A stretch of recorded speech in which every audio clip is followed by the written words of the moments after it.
Tugas mustahil Abu Nawas, kata istrinya. Ia bersama seorang pendeta dan seorang ahli yoga sedang melakukan pengembaraan suci.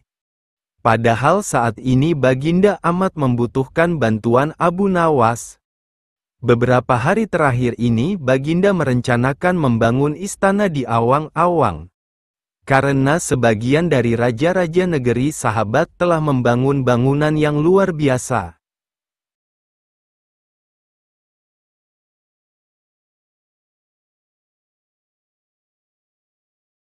Baginda tidak ingin menunggu Abu Nawas lebih lama lagi. Beliau mengutus beberapa orang kepercayaannya untuk mencari Abu Nawas. Mereka tidak berhasil menemukan Abu Nawas karena Abu Nawas ternyata sudah berada di rumah ketika mereka baru berangkat. Abu Nawas menghadap Baginda Raja Harun al-Rasyid. Baginda amat riang. Saking gembiranya beliau mengajak Abu Nawas bergurau.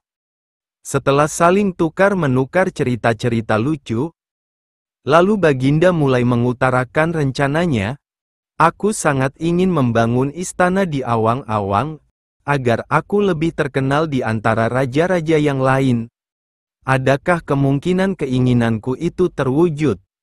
Wahai Abu Nawas, tidak ada yang tidak mungkin dilakukan di dunia ini, Paduka yang mulia, kata Abu Nawas berusaha mengikuti arah pembicaraan Baginda. Kalau menurut pendapatmu hal itu tidak mustahil diwujudkan, maka aku serahkan sepenuhnya tugas ini kepadamu, kata Baginda puas. Abu Nawas terperanjat. Lah menyesal telah mengatakan kemungkinan mewujudkan istana di Awang-Awang. Tapi nasi telah menjadi bubur.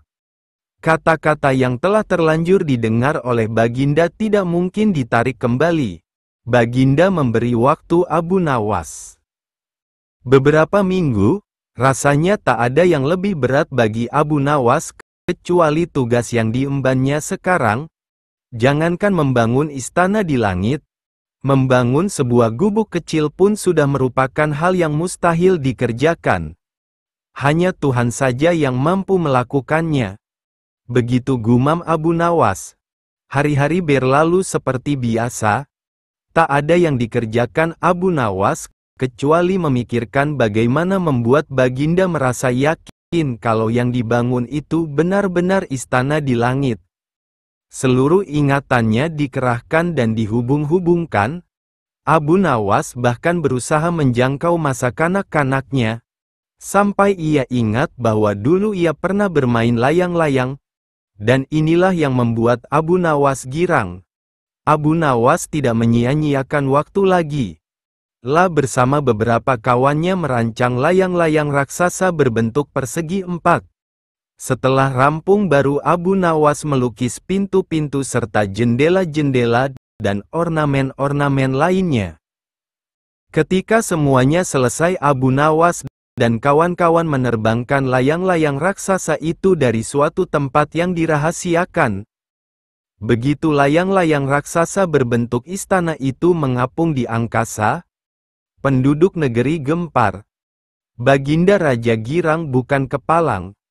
Benarkah Abu Nawas berhasil membangun istana di langit? Dengan tidak sabar beliau didampingi beberapa orang pengawal bergegas menemui Abu Nawas. Abu Nawas berkata dengan bangga, Paduka yang mulia, istana pesanan Paduka telah rampung. Engkau benar-benar hebat wahai Abu Nawas, kata Baginda memuji Abu Nawas. Terima kasih Baginda yang mulia, kata Abu Nawas. Lalu bagaimana caranya aku ke sana? Tanya Baginda. Dengan tambang, Paduka yang mulia, kata Abu Nawas. Kalau begitu siapkan tambang itu sekarang. Aku ingin segera melihat istanaku dari dekat, kata Baginda tidak sabar. Maafkan hamba Paduka yang mulia. Hamba kemarin lupa memasang tambang itu, sehingga seorang kawan hamba tertinggal di sana dan tidak bisa turun, kata Abu Nawas. Bagaimana dengan engkau sendiri Abu Nawas? Dengan apa engkau turun ke bumi? Tanya Baginda. Dengan menggunakan sayap Paduka yang mulia, kata Abu Nawas dengan bangga. Kalau begitu buatkan aku sayap supaya aku bisa terbang ke sana, kata Baginda. Paduka yang mulia, sayap itu hanya bisa diciptakan dalam mimpi, kata Abu Nawas menjelaskan. Engkau berani mengatakan aku gila sepertimu? Tanya Baginda sambil melotot. Ya, Baginda, kurang lebih seperti itu, jawab Abu Nawas tangkas. Apa maksudmu? Tanya Baginda lagi. Baginda tahu bahwa membangun istana di awang-awang adalah pekerjaan yang mustahil dilaksanakan, tetapi Baginda tetap menyuruh hamba mengerjakannya. Sedangkan hamba juga tahu bahwa pekerjaan itu mustahil dikerjakan. Tetapi hamba tetap menyanggupi titah Baginda yang tidak masuk akal itu, kata Abu Nawas berusaha meyakinkan Baginda. Tanpa menoleh Baginda Raja kembali ke istana diiring para pengawalnya. Abu Nawas berdiri sendirian sambil memandang ke atas melihat istana terapung di awang-awang. Sebenarnya siapa di antara kita yang gila? Tanya Baginda mulai jengkel. Hamba kira kita berdua sama-sama tidak waras tuanku, jawab Abu Nawas tanpa ragu.